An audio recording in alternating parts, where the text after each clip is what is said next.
अस्सलाम वालेकुम नाज़रीन, मैं रिजवान जाफर। सवाल है पाकिस्तान का, सवाल है पाकिस्तान की मईशत का। और आप कितने ही बड़े फ़ैन हों पाकिस्तान तहरीक इंसाफ के या इमरान खान साहब के, लेकिन जो लोगों की चीखें निकल रही हैं इस वक्त मईशत का जो हाल है, और जिस तरह से डॉलर को एक रफ्तार मिली और वो बढ़ता चला गया, और उसके साथ साथ फिर पेट्रोल प्राइसेस और मुल्क में जो एक पैसा जो होता है वो खून में जिस तरह से खून गर्दिश करता है पूरे जिस्म में, उसके मानंद होता है। एक गर्दिश रहनी चाहिए, वो जो है वो भी रुक गया कहीं।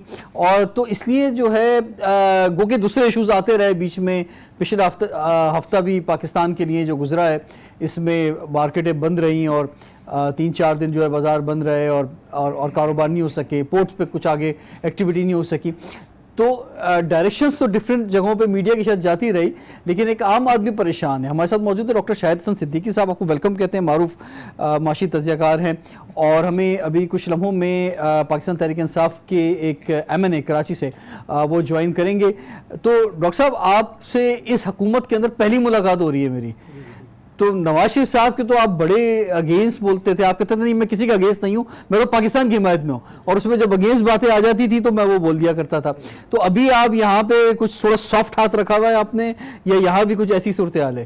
देखिए, बिल्कुल सूरत हाल वाज़ेह है कि जो पॉलिसियाँ हैं कई दिहाइयों से, 30 साल से, वो ये थी कि जो ताकतवर तबके हैं, जो टैक्स चोरी कर रहे हैं, जो कौमी दौलत लूट रहे हैं, जो बैंकों से गलत तरीक़ों से कर्जे माफ़ करा रहे हैं, उनको मराद दें, छूट दें, इसका बोझ आवाम पे डालें और नुकसानात को पूरा करने के लिए कर्जे दें, इधर से लें उधर से लें, इक़्तिसादी पैकेज लें। लेकिन इमरान खान साहब सबसे ज्यादा जो बात करते हैं वो तो कहते ही पिसे हुए तबके की है कि मुझे तो सबसे ज्यादा फिक्र जो पिसे हुए तबके की है, जो गुर्बत या गुर्बत की लकीर के नीचे जिंदगी गुजार रहे हैं। और कई बार उस दर्द का मुजाहरा उनकी तकरीरों में नजर आता है। नवाज शरीफ साहब ने ये कहा था कि हमें मजबूर किया जाता है कि गरीब के मुंह से निवाला छीन लो, हमें कर्जे लेने पड़ते हैं, हमें नहीं लेने। ये बातें तो हम आदाद शुमार पर बात कर लें। मतलब मैं अभी के प्राइम मिनिस्टर की बात कर रहा हूँ, ये बात कर रहे हैं इमरान खान साहब कि इन्हें सबसे ज़्यादा जो फिक्र है वो पिसे हुए तबके की फिक्र है। और कई बार आप सुनते हुए आए हैं सर। नहीं, मगर मैं आपसे अर्ज कर दूं, अभी एक सप्लीमेंट्री जो इन्होंने ज़िमनी बजट आप कह लें, उसकी 3-4 बातें आपको बता दूं। 83 बिलियन रुपीज़ के नए टैक्स, ठीक है, एक 37 अरब रुपए जो टारगेट था इन टैक्सों से पहले वसूली का, उसमें 37 अरब की कटौती, ठीक है, ये वो हैं जो पार्लियामेंट ने अप्रूव किए हैं। 75 अरब रुपए तरक्याती अखराजात में कटौती कम करेंगे, और 286 अरब रुपए का जो अखराजात मंजूर हुए हैं उनको खर्च नहीं करेंगे ताकि बजट खसारा कम हो। पैसे है ही नहीं तो क्या करें? अर्ज कर लो ना, जब आपके पास बैंक में पैसे ही नहीं होंगे तो बैंक में कहां से तरक्याती बजट में लगाएंगे? अर्ज कर लो ना, ये 1-1.5 मिनट आप मुझे दे दें। 2100 अरब तालीम और सेहत में कटौती, ठीक है, 2100 अरब, ये मिला के 2600 अरब का टीका आपको लग गया 30 जून 2019 तक। तो इसका मतलब ये कि जो लूटी हुई दौलत लाने की बातें हो रही थी, तो वो क्या लॉकर में रखेंगे आप? इसलिए नहीं, तो जब लूटी दौलत आएगी तो फिर दोबारा इधर से आगाज कर दिया जाएगा कि नहीं जी अब हम यहाँ लगा रहे हैं। आपने बजट में हदफ तो रखे ना पहले आप 30 जून 2019 का जो बजट है उसमें कुछ दिखाएं तो सही, उसमें तो आपने कटौती कर दी। ये जो इतने इल्जाम लगाए गए कि जनाब खासतौर पे शरीफ बरादरान के ऊपर कि जनाब इन्होंने मुल्क का इतना पैसा लूट लिया, या पीपल्स पार्टी के हवाले से जो इल्जाम लगे गए, अभी भी लिस्टें जो सामने आ रही हैं, तो ये यहाँ से कुछ पैसा रिकवर नहीं होगा क्या? इससे रिकवर 0 होगा। मैं आपको रिकॉर्ड पे, भाई लोग तो बड़ी उम्मीदें लगाए बैठे हैं, तो कुछ भी जनाब बड़े महल बन गए बरतानिया के अंदर, पेरिस के अंदर, अमेरिका के अंदर, दुबई के अंदर जो है ये पाकिस्तानी कौम, और बार बार कहा जा रहा है जनाब पाकिस्तानी कौम का जो कर्जे लिए वो सारे खा गए और वो अपनी जायदादें बनाई, तो भाई ये पाकिस्तान के खजाने में आना चाहिए ना। अब मैं आपसे एक स्टेटमेंट दे देता हूँ, ये देखिए ये बातें रिकॉर्ड हो रही हैं, आप पकड़ भी सकते हैं ना मुझे। लेकिन पिछले बरसों में जो मैंने बातें की थी कोई गलत तो साबित नहीं हुई ना पकड़ लेते अब तक। अब मैं आपको एक नई चीज़, बैरूनी मुल्कों से लूटी हुई दौलत के अगले बरसों में, कई बरसों में नहीं आएगी। अच्छा, आपके कंट्रोल में नहीं है, आप कोशिश कर लें।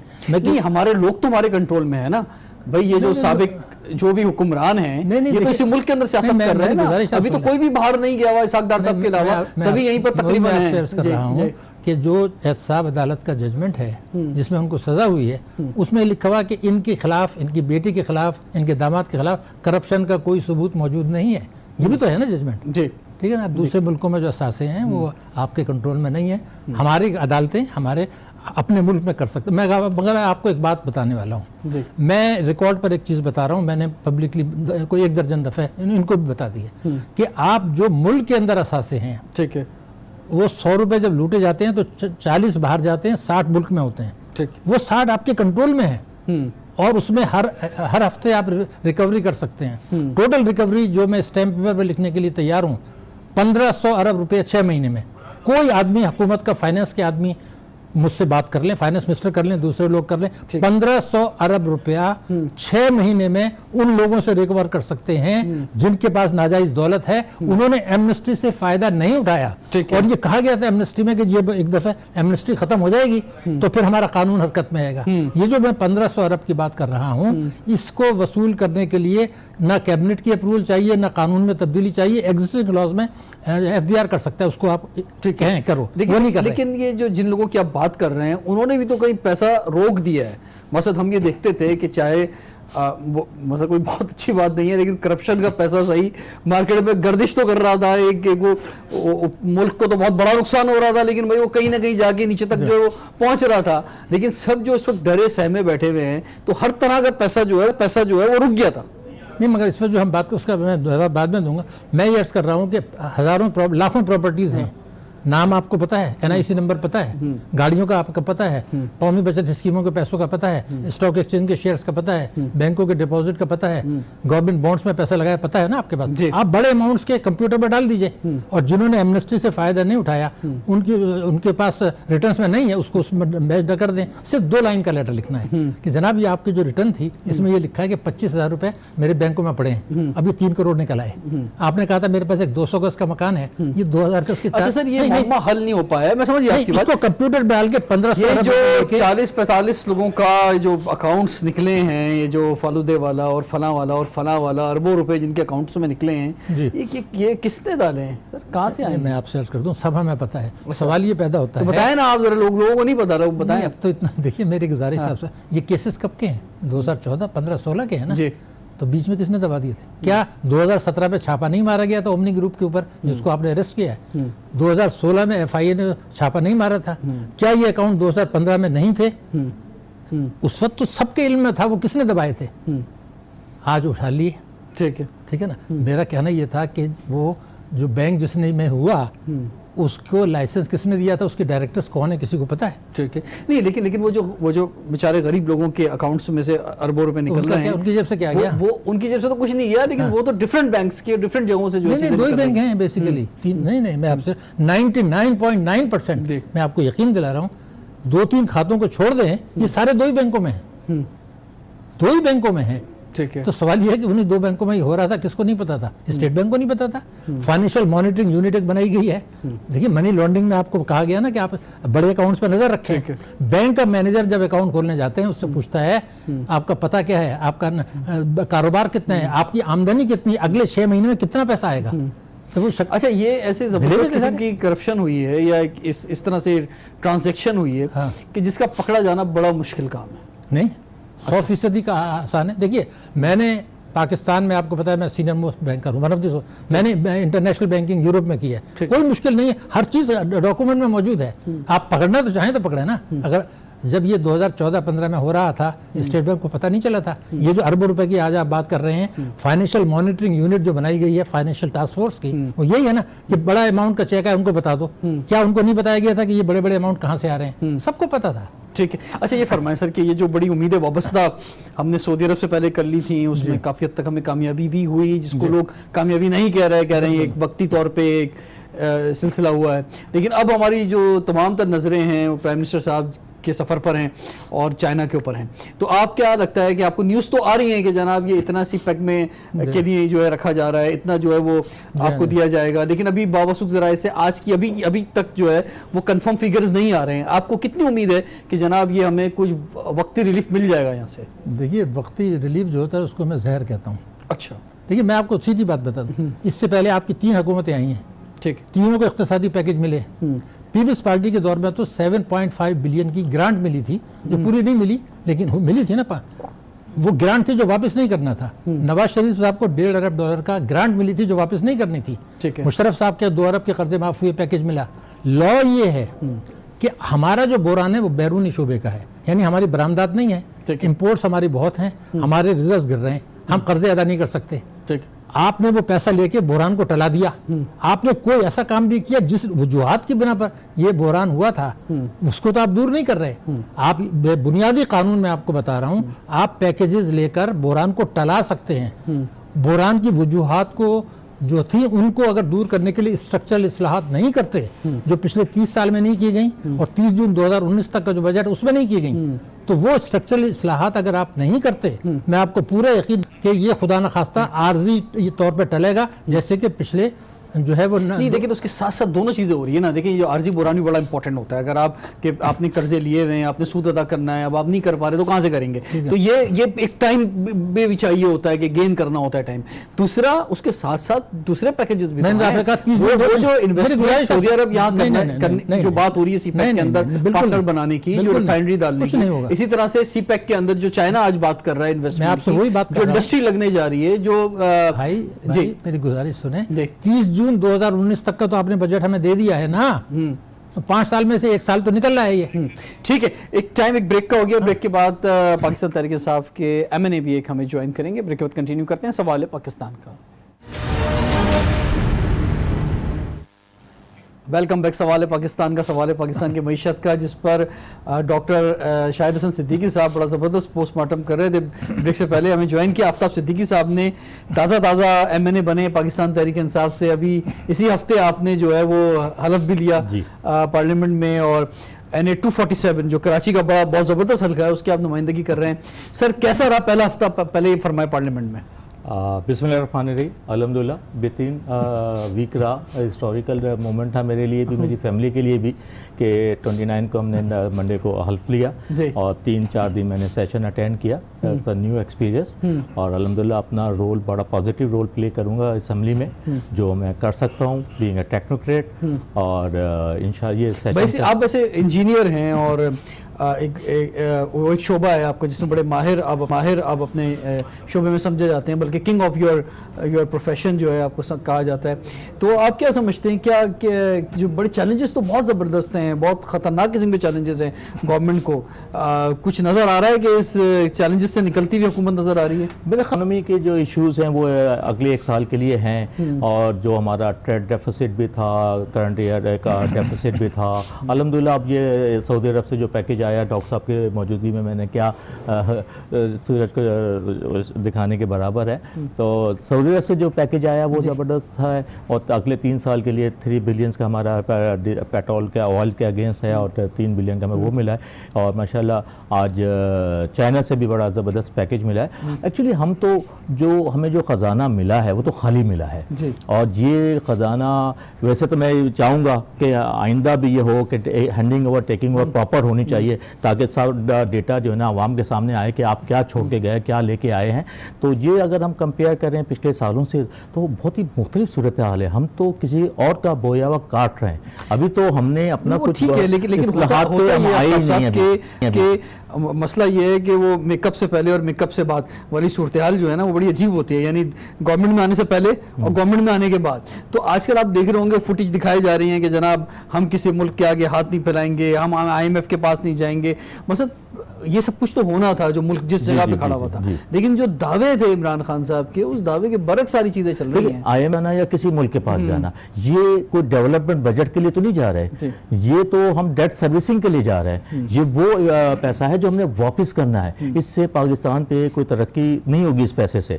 और ये तो ये कि जिस तरह मैं पहले भी एक दफ़ा कहा था किसी प्रोग्राम में कि अभी तो हम वेंटिलेटर पे हैं, वेंटिलेटर से पहले निकले तो फिर हम इस्लाहात के ऊपर जाएंगे। आप देखें कि हमारा जो करंट जो डेफिसिट था, जो लास्ट ईयर था 4.1 था, जो ख़त्म हुआ 6.6 के ऊपर, 2.5% का ये डेफिसिट जो आया है, 900 से 1000 अरब रुपए का ये अमाउंट है। और इसी तरह आप सर्कुलर डेट देखें वो 6000 से 2000। अच्छा, अगर आप कंपेयर करें 2008 की गवर्नमेंट, पीपल्स पार्टी की गवर्नमेंट और नवाज लीग की गवर्नमेंट, जमीन आसमान का फर्क है। जो नवाज पीपल्स पार्टी की गवर्नमेंट है उससे तो कहीं ज्यादा लॉसेस में हम ये कुछ काम करने का इरादा है सर, या मसद ये पुराने कर्जे उतारने की क्योंकि आवाम की चीखें निकल गई हैं, डॉलर जिस जगह पे गया है, पेट्रोल प्राइसेस जिस तरह से बढ़े, दुनिया में हालांकि कम हुए, यहाँ बढ़ गए।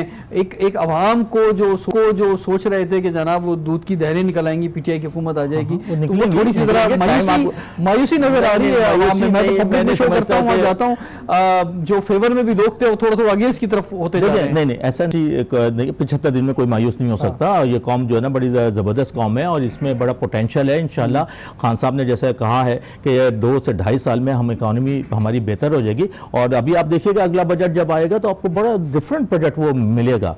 तो इकोनॉमी ने भी बेहतर होना है और हालात ने भी होना है। मेरे ख्याल से डॉक्टर साहब इसमें इसको ऐसा रख लेते हैं कि जो आप बार बार बात कर रहे हैं ना जून 2019 तक की, तो इसमें हम पुराने मसाइल से निकल जाते हैं, पहले ऐसा कर लेते हैं, और फिर उसके बाद जो है वो जो तरक्याती बजट की बात कर रहे हैं, आप तद कर रहे हैं, आप तालीम की बात कर रहे हैं, सेहत की बात कर रहे हैं, तो वो फिर आगे कर लेंगे। ये बेहतर फार्मूला है। देखिए ऐसा है, मैं आपसे बताऊं जी, मैं तो आपको उसूल बता रहा हूँ जी। इकोनॉमिक क्राइसिस में थी, लेकिन बाईपास की ज़रूरत नहीं थी, मुश्किलात में थी, ठीक है, हमें पैकेज लेना था, ज़रूर ले लें। अब लेकिन एक उसूल तस्लीम कर लें कि पैकेज लेना बग़ैर स्ट्रक्चरल इस्लाहात के बुरहान को टलाएगा, बुरहान की वजूहात को ख़त्म नहीं करेगा। ठीक है, तो वजूहात को ख़त्म करने का काम साइमल्टेनियस होना चाहिए। उसको आप ये नहीं कह सकते कि 2019 के बाद करेंगे, ये हम 1988 से यही गलती कर रहे हैं। मैं ये कह रहा था कि आज अगर आप ये कहते हैं कि जी हम हर किस्म की आमदनी पे टैक्स लगाना चाहते हैं, आज आप ये कहते हैं जी कराची में, लाहौर में, इस्लामाबाद में, कोयटा में 15 करोड़ का प्लॉट जो है वो 5 करोड़ में रजिस्टर नहीं होगा, तो आज कर दो। मैं ये चाहता हूँ कुछ फैसले आप करें, कुछ बाहर से इमदाद लें, कुछ IMF से लें, ये ज़रूरी है। मैं ये नहीं कह रहा कि आप, लेकिन आज एक कानून आज बना दें मिसाल के तौर पर कि आप प्रॉपर्टी रजिस्टर होगी मार्केट रेट पर, तो ये जो 12 करोड़ ब्लैक मनी वाइट हो रहा है वो खत्म हो जाएगा। एक यानी जो थोड़ा बहुत पैसा गर्दिश कर रहा है आप इसको भी रोकना चाह रहे हैं? नहीं, मैं 15 करोड़ में जो मार्केट में जो घूम रहा है सर, ये लोगों ने, मैं जुमला पूरा करूँ, स्ट्रक्चर तो ठीक कर रहे हैं। हमारा सर्कुलेशन जो मनी सर्कुलेशन है एशिया में GDP के तनासुब से वन ऑफ द हाईएस्ट है। आप तेजी से बढ़ा है, इतनी कैश ट्रांजैक्शन, इतना मार्केट में कैश नहीं है। अभी तो लोगों ने ये जो टैक्स एमनेस्टी आई थी, मैं आपको रिकॉर्ड में बता रहा हूँ कि जिसके पास 10,000 रुपए थे उसने कहा जी मेरे पास 1 करोड़ है, उसने 5% पे अपना फ्यूचर इनकम इंश्योरेंस करा दी। आपका मनी ऑफ सर्कुलेशन बहुत ज्यादा है। मैं सिर्फ ये चाह रहा था कि जो आपके आसानी से कर सकते हैं, एक तो बड़ा नहीं, ये कोई बुरी बात नहीं है। मेरे पास 15 करोड़ रिश्वत का पैसा है, मेरी गुजारिश सुनने, मैंने एक प्लॉट खरीद लिया और 5 करोड़ डिक्लेयर किया, तो मेरा 10 वाइट हो गया ना 10 करोड़। आप कहते हैं मैं करप्शन पर काबू पाऊंगा, पहला काम ये कर दें कि कोई प्रॉपर्टी थी जिसको बेचना है वो बेचेगा, उसको पैसा चाहिए, और जिसको खरीदना है वो खरीदेगा। आप क्या जो मार्केट रेट पर, ठीक है आफ्ताब साहब, जो मेजर कर लें आज जो हैं इकोनॉमी के, जैसे ट्रेड डेफिसिट 35 बिलियन का हमारा ट्रेड डेफिसिट हो गया था। जिस वक्त पीपल्स पार्टी की गवर्नमेंट गई उस वक्त 18 बिलियन का था, अब 35 बिलियन का। ये जो इंडिकेटर्स हैं उनको भी सही करने की जरूरत है। वो इंशाअल्लाह अल्हम्दुलिल्लाह असद उमर साहब इस पर बड़ा जबरदस्त काम कर रहे हैं। डॉक्टर साहब जो हैं कि भाई ये जो लूटी हुई दौलत थी, इस पर हम बार बार कहते हैं कि जनाब मुल्क को कर्जों में डबो दिया और कर मुल्क के नाम पे कर्जे लेते रहे। आज एक आदमी इतना जो है वो कर्जों तले दबा हुआ है, और फिर उसके बाद जो है वो सारा पैसा करप्शन की नजर हो गया, लिस्टें भी आ रही हैं, चीजें भी आ रही हैं, तो ये कोई लूटी हुई दौलत भी वापस निकलेगी नहीं निकलेगी? हर चीज का प्रोसीजर है, प्रोसीजर के लॉ के तो कुछ नहीं आ सकते ना। ये हमारी अपनी ख्वाहिशात, हमने जरूर कहा है कि हम लूटी हुई दौलत लाएंगे, उसका भी एक प्रोसीजर होगा, उसके लिए लेजिस्लेशन भी होगी, और उसके बगैर तो ये हो नहीं सकता कि मैं जाऊं इंग्लैंड और जाके पैसे उनके उठा के ले आऊं, ऐसा नहीं होगा। जो स्ट्रक्चरिंग हो रही है उससे ये होगा। देखें, एक तो ये कभी आपकी मनी लॉन्ड्रिंग रुक रही है, आपका करप्शन रुक गई है, आपका इससे बड़ा फर्क पड़ेगा। और एक जो मैसेज गया है हमारे अवाम में कि सादगी का, स्ट्रेटेड ड्राइव का, जो हमारे एक्सपेंसेस हैं गवर्नमेंट के, वो गवर्नमेंट के एक्सपेंसेस भी बहुत कम हो रहे हैं। तो मैं इसीलिए कह रहा था कि इंशाल्लाह 2019 का जो बजट आएगा तो बेहतर बजट होगा। सारी चीजों से इनकार कर सकते हैं डॉक्टर साहब, लेकिन कम से कम हम ये तो कह सकते हैं आज बड़े फख्र के साथ कि जनाब हमारा वजीर आजम करप्ट नहीं है, वो बेईमानी नहीं करेगा। कौन कह रहा है? वो जो है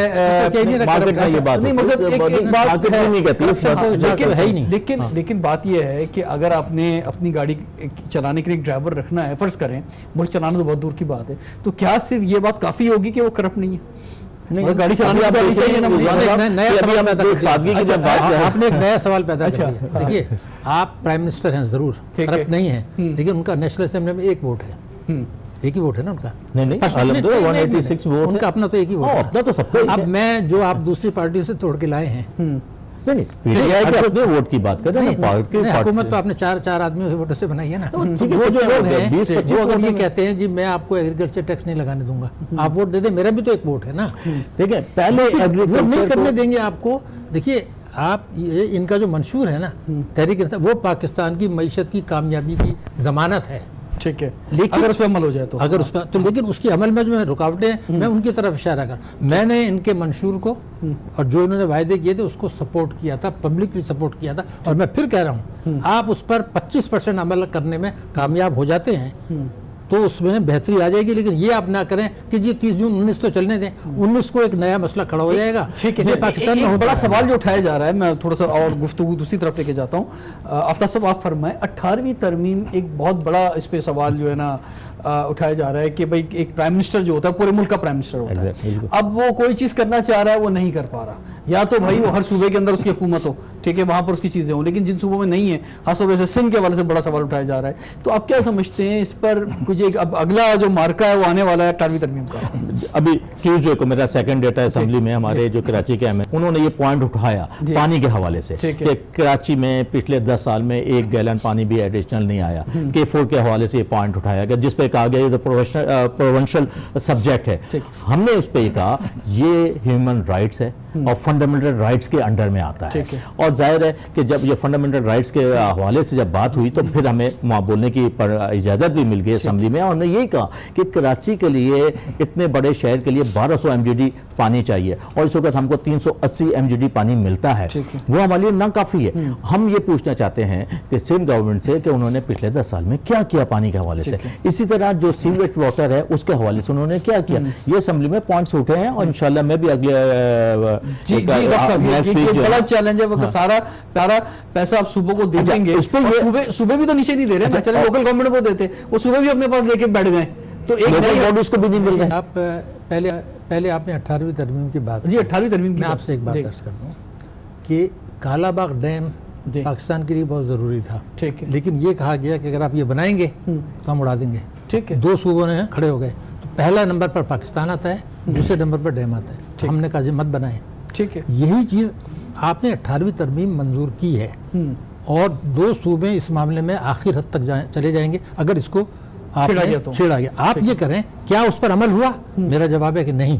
क्या सूबों को पावर दे दी थी नवाज शरीफ ने या जरदारी ने? नहीं दी। आप लेके बैठे, आप आज एजुकेशन मिनिस्टर वहाँ बैठा हुआ है, आपने meeting council of common interest में कितने फैसले हुए? अब ये जो आफ्ताब साहब बात कर रहे हैं, ये काउंसिल ऑफ कॉमन इंटरेस्ट क्या कर रही थी? तो ये हमने पावर्स तो दे दी गई ना, मेरी गुजारिश सुन, एनएफसी फंड पे आप देख लें, मैं आपको बता रहा हूँ इन्होंने क्या फैसले किए, मैं आपको बता देता हूँ, आप चेक करा लीजिए। फैसले उन्होंने 5 सूबों ने वफाक के साथ ये किए थे कि यार जो आप हमें एनएफसी वार्ड के पास पैसा देते हैं, हम ये कहेंगे जी ये तो वफाक ने हमारा इस्तेसाल कर लिया, और 600 अरब रुपए इन्होंने एक फैसले के तहत बचा लिए, खर्च नहीं किए, ठीक है। तो आपने वो पैसे खर्च नहीं किए और ये कहा कि जी तरक्याती अखराजात में कटौती कर देते हैं, तालीम में कटौती कर देते हैं, 600 अरब रुपए बचा लिए, तो फिर आपने तो वही किया जो वफाक चाह रहा था। आपको जो पावर्स मिली थी आप उस पर कहते भाई आपने मुझे टैक्सों का हदफ पूरा नहीं हुआ, आपने कटौती कर दी, अब आप चाहते हैं कि मैं तालीम में कटौती करूं तो वो भी आपने कर दी। तो मेरा कहना यह था कि बड़ा ज्यादती हुई इस मुल्क के साथ, 18वीं तरमीम को काम करने का मौका नहीं दिया गया, सूबों को इख्तियार ट्रांसफर नहीं किए, और जो सूबों को मिले उन्होंने लोकल बॉडीज को नहीं दिए। तो कराची के जो फैसले हुए हैं वो क्या कराची की लीडरशिप ने किए थे? कंटिन्यू करते हैं, सवाल है पाकिस्तान। मैं जो बात कर रहा हूँ आप ही। Welcome back. सवाल है पाकिस्तान का, सवाल है पाकिस्तान की मईशत का, जिस पर आज हम बात कर रहे हैं पाकिस्तान तहरीक इंसाफ के MNA, बल्कि न्यूली इलेक्टेड MNA 21 तारीख को आप जो इलेक्ट हुए कराची NA 247 से, आफ्ताब सिद्दीकी साहब, और हमारे साथ मौजूद हैं जनाब डॉक्टर शाहिद हसन सिद्दीकी साहब, 2 सिद्दीकी हमारे साथ मौजूद हैं माशाल्लाह से। ये तो बहुत अच्छी बात होगी, तो कुछ बात फिर सदाकत में मबनी होनी चाहिए सारी, सदाकत के अलावा कोई दूसरी बात होनी नहीं चाहिए। फिगर पे होगी, डेटा तो इसको निकाल सकता है, मुल्क का डेटा है, ओपन है सबके सामने। तो आप जो है अपने आप के कुछ हाथ कटे हुए महसूस करते हैं, खासतौर से इनकी बात जब आती है, आप कहते हैं जनाब 18वीं तरमीम के जरिए सब कुछ रिसोर्सेज तो यहाँ पे देती है, फाइनेंशियल भी, पावर्स भी, हर चीज तो हमारे पास, या प्राइम मिनिस्टर जो पूरे मुल्क का होता है उसके पास यहाँ कुछ करने को है नहीं। देखिए 18 अमेंडमेंट के बाद किशन भी और हेल्थ भी, तमाम डिपार्टमेंट जो ना प्रोविंशियल हो गए हैं। और फेडरल जो ग्रांट देती है वो एनएफसी अवार्ड के थ्रू देती है। एनएफसी अवार्ड में ना कंसेंसस होते हैं, तो उस कंसेंसस के हिसाब से जो बजट मिलता है सिंध को या पंजाब, केपी या बलूचिस्तान को, उस हिसाब से वो अपना आगे बजट बनाते हैं। जो मेरी मालूमात है वो ये है कि एजुकेशन एंड हेल्थ के ऊपर जो है 325,000 रुपए का बजट है सिंध गवर्नमेंट का, और वो लगना चाहिए, वो नजर भी आना चाहिए। तो एक तो ये हो गया कि बजट 18 अमेंडमेंट के हवाले से जब भी, अब हम अगर नेशनल असेंबली में जब बात करते हैं तो वो यही होता है कि प्रोविंशियल सब्जेक्ट है, मगर कराची को हम इस तरह नहीं छोड़ सकते।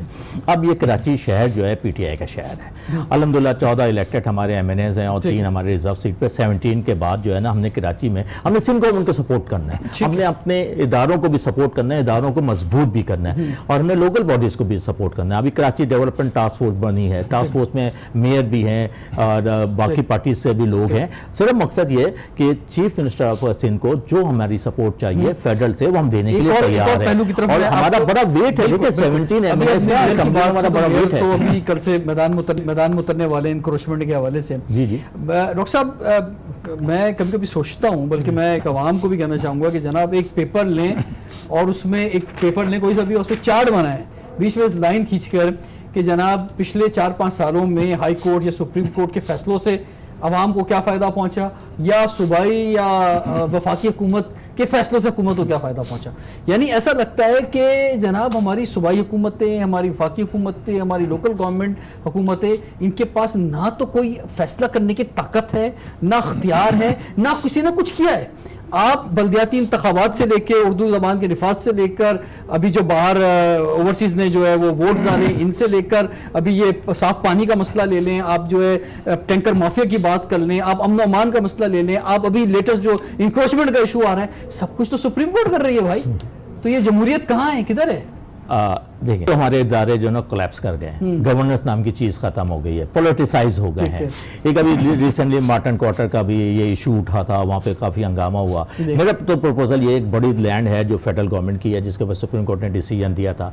मैं तो ये प्रपोजल दूंगा अपनी पार्टी को भी और गवर्नमेंट को भी कि उस मार्टन क्वार्टर के ऊपर एक बाकायदा एक कॉलोनी, एक नेबरहुड जो है ना डिज़ाइन किया जाए, और वहाँ पे ओपन पार्क्स भी हैं, ओपन ग्राउंड्स भी हैं, उन ग्राउंड्स के ऊपर जो है कंस्ट्रक्शन की जाए, लो कास्ट हाउसिंग के साथ है ना। आपने जो मकानात बनाने हैं, जी जी मैं वही बता रहा हूँ।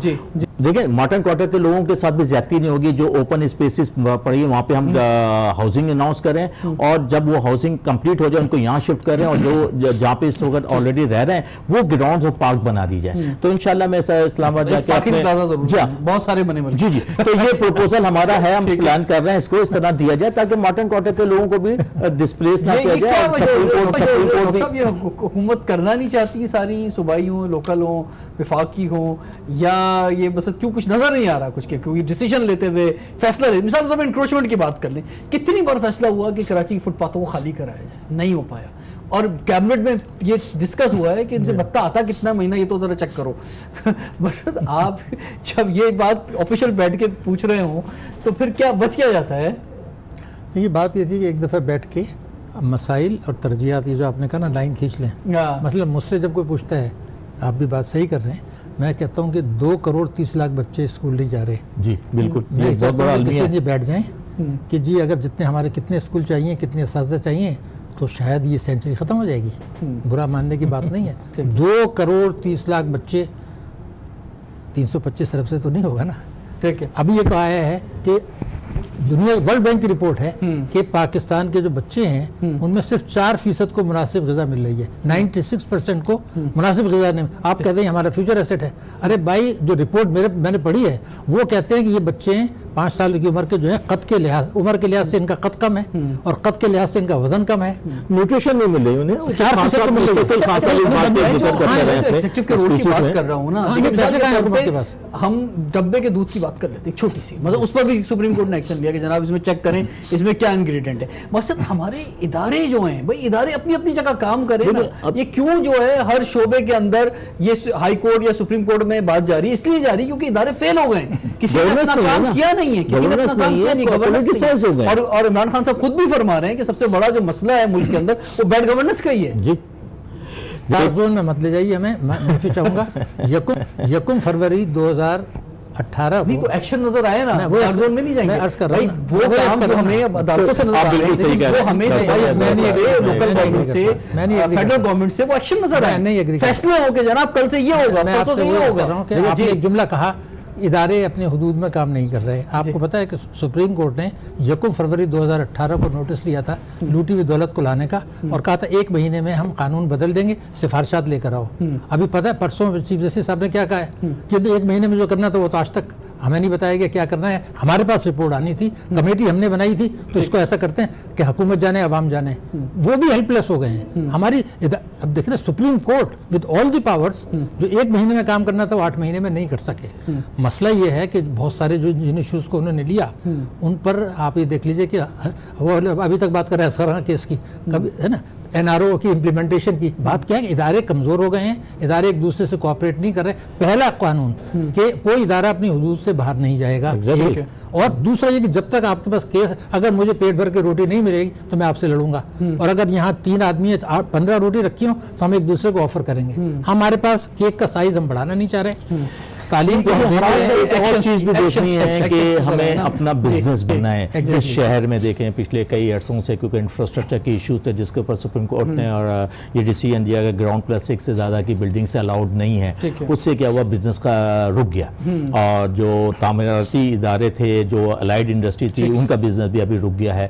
तो मेरी रिक्वेस्ट ये होगी तमाम इदारों से, इंक्लूडिंग सुप्रीम कोर्ट भी, कि देखें बिजनेस को हमने आगे बढ़ाना है, इंफ्रास्ट्रक्चर प्रोवाइड करना गवर्नमेंट का काम है। और देखिए, चाहे ये जो स्प्रेड हो रहा है कंस्ट्रक्शन, चाहे हॉरिजॉन्टली हो या वर्टिकली हो, वर्टिकल पे बैंड है तो हॉरिजॉन्टल होगा, तो नॉन अनऑर्गेनाइज सेक्टर में ये चला जाएगा। वैसे कराची में 55% जो आबादी है वो कच्ची आबादियों में रहते हैं, और जब आपको ऑर्गेनाइज सेक्टर में ये कंस्ट्रक्शन नहीं होगी तो अनऑर्गेनाइज में जाएगा, जिससे हमारी कच्ची आबादियों पर और लोड बढ़ेगा। कराची का जो प्रॉब्लम है इंफ्रास्ट्रक्चर का, वो कच्ची आबादियां भी हैं, इसलिए कि जो माइग्रेशन हो रही है उसको हमने प्रॉपर तरीके से हैंडल नहीं किया, उनको मैनेज नहीं किया, उनके लिए हमने हाउसिंग स्कीम से अनाउंस नहीं की। उससे क्या हुआ कि इलीगल कंस्ट्रक्शन, इंक्रोचमेंट, जो अब आप कल बता रहे हैं कि मेयर साहब भी जा रहे हैं इस काम के लिए, तो कितने इंक्रोचमेंट, ये तो फुटपाथ की इंक्रोचमेंट को खत्म कर देंगे। वो इलाके जहाँ 80 गज की प्लॉट है या 120 गज के, जहाँ 25-20 स्टोरी बिल्डिंग्स बन गई हैं, ये लॉस होने चाहिए। कराची बिल्डिंग कंट्रोल अथॉरिटी को उनको कंट्रोल करना चाहिए, जो पहले होते थे। किसने वोट दिए हैं, लोग किसकी असेंबली में भेजते हैं, वहाँ पे कवानीन बनाए, इम्प्लीमेंटेशन करें, इदारे जो है आगे उस पे हम चाहते हैं के साथ मिलकर लोगों को सड़क पर मोटरसाइकिल वाले को हेलमेट तो पहना नहीं पा रहे सर।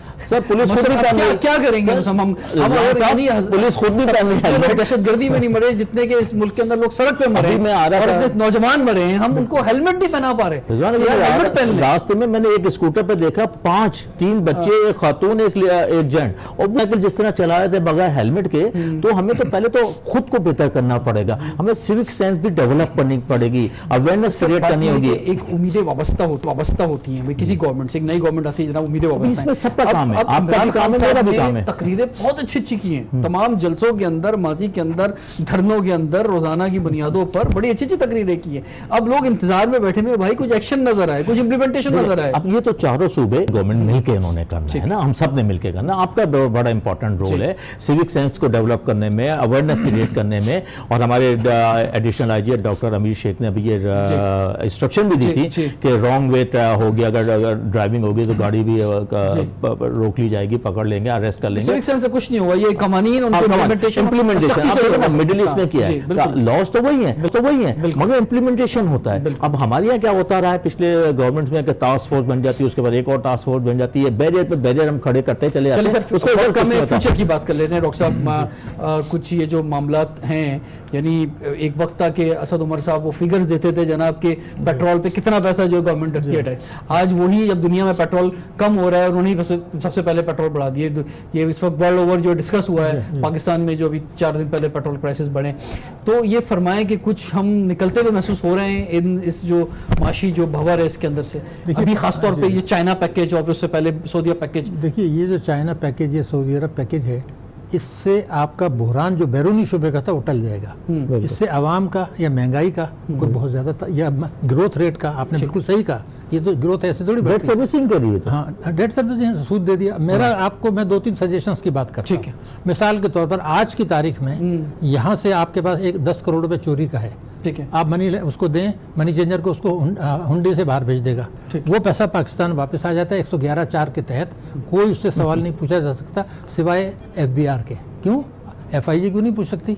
तो मैं एक चाहता हूँ इसको एबॉलिश कर दें आप। ठीक है, कोई भी पैसा आता है, ठीक है, बताएं कहाँ से है, एक इससे आपको 2000 अरब रुपए आपका टैक्सों में बढ़ जाएगा। 111(4) को मनसूख कर चोरी का। दूसरा, 15 अरब डॉलर मुल्क से बाहर गया है एक साल में। किस तरह से कि लोगों ने जायज़ और नाजायज़ पैसा डॉलर खरीदे, उसको बैरूनी करेंसी में जमा किए और कहा बाहर भेज दो लाओस के तहत। नवाज शरीफ का आप ये क्यों नहीं करते कि भी तालीम के लिए पैसा बाहर जाएगा जो मार्केट से खरीदा, इलाज मुआवजे के लिए जाएगा, बाकी के लिए नहीं जाएगा। आज 2 लाइन का आप कानून बना दो, ऑर्डिनेंस इशू करा दें। ठीक है, तो एक 111(4) को मनसूख कर दें। ठीक है, एक मार्केट रेट पर प्रॉपर्टी कराएं। ठीक है, हर किस्म की आमदनी पर टैक्स लगाएं। अगर एक साल में इस मुल्क में इतनी बेहतरी आ जाएगी कि तालीम से। आप कुछ सेशन देना चाहेंगे? मैं कर रहा हूँ। बिल्कुल सही कह रहे हैं। ये कि अभी असद उमर साहब इस क्राइसिस से जब फारिग होंगे, जैसे उन्होंने पहले भी कहा है कि इस्लाहात पे काम हो रहा है और नवंबर में कुछ चीज़ें आएंगी। बड़ी ज़बरदस्त है। आज हमारे बहुत ज़बरदस्त इकोनॉमिस्ट भी हैं और एक पैनल हमारे पास मौजूद है, इक़्तिसादी काउंसिल भी मौजूद है, वो काम कर रही है। मुझे कभी उम्मीद है कि इंशाल्लाह एक साल में बहुत बेहतरी आएगी। उम्मीद रखें। बिल्कुल सर, उम्मीद तो दुनिया कायम है। मैं और आप भी उम्मीद पे ही है, कल की उम्मीद भी है, आइंदा की उम्मीद है। और ये जो मैंडेट आपने PTI को दिया 5 साल के लिए दिया है, 75 दिनों के लिए नहीं दिया था। लेकिन ये जो हर हफ्ते नई नई कहानियां आ जाएगी, अभी आप देखें गैस की प्राइस 140 अरब का लॉस था, गैस के पीछे भाग रहे हैं, कभी किसी से पीछे भाग रहे हैं जी। तो अभी तो आप 75 डेज में अगर आप ये एक्सपेक्ट कर रहे हैं कि सब चेंज हो जाए ओवरनाइट, तो नहीं चेंज हो सकता। 70 सालों का बिगाड़ है, स्पेशली 30 सालों में जो हमारी जमहूरियत ने जो काम किए हैं उसको सही करने में थोड़ा टाइम लगेगा। खान साहब ने वादा किया ये, और जैसे कि आप खुद भी कह रहे हैं कि हमारा प्राइम मिनिस्टर अल्हम्दुलिल्लाह करप्ट नहीं है, हमारा प्राइम मिनिस्टर ने एक सिंसियर ऑनेस्ट है, तो आएगी बेहतरी आएगी। और ये ट्रिकल डाउन ऊपर से होता है चीजें जो है ना। और ये भी अनाउंसमेंट हुई हुई है कि अगर कोई मिनिस्टर, कोई भी PTI का आदमी अगर इस चीजों में इन्वॉल्व होगा, अक्रॉस द बोर्ड अकाउंटेबिलिटी होगी। बहुत शुक्रिया, थैंक यू वेरी मच। आप दोनों शख्सियात का दोनों सिद्दीकी हज़रात साहब का मुलाकात करेंगे। रिजवान जाफर को इजाजत दीजिए। सवाल है पाकिस्तान का।